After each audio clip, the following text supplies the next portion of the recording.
Alright guys, so in this video, I'm going to be going over 5 tips and tricks for your OneFinity CNC. So let's get right into it. Number 5, using both wrenches to tighten and loosen the bits in the router. So this is very useful because if you do not use both the wrenches, it could snap. So I'll show you what I mean.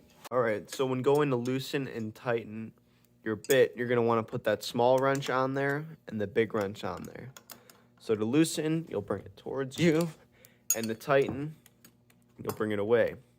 So what you don't want to do is to use this little red button to tighten it. So you can press that red button just to hand tighten it, and you do not want to do any more than that. Because if I hold this button down and tighten it with this part could snap, which is a big no-no. So always use both wrenches to tighten up your bits. Number 4, having the home location of your OneFinity serve as the bottom left corner of your wasteboard. So this will help a lot when going to zero a new project. So if you look here, you can see that the center of this bit is perfectly aligned with the bottom left-hand corner of this wasteboard.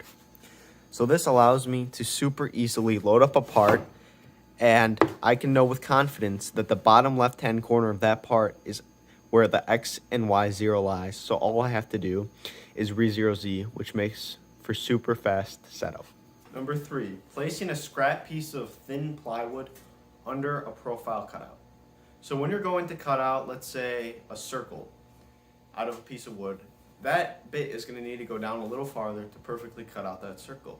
And if you've spent a lot of time making your wasteboard, you're not going to want to keep resurfacing that because eventually you're going to have to remake that, and it took a lot of time to make.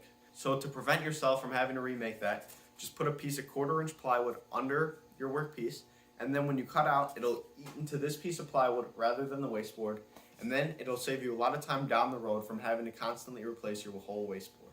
Number 2, keeping your shop clean and organized. So whether you're vacuuming up router chips, putting tools away, putting stock away, keeping your tools organized, just do all of this. Because keeping your area clean will help with workflow and efficiency in the shop. Number 1, saving different tool paths in different files. Alrighty, so what I mean by this is when I go in here to save tool paths, it'll automatically save both of these tool paths. So what you want to do is you want to select one of them, bring it over here.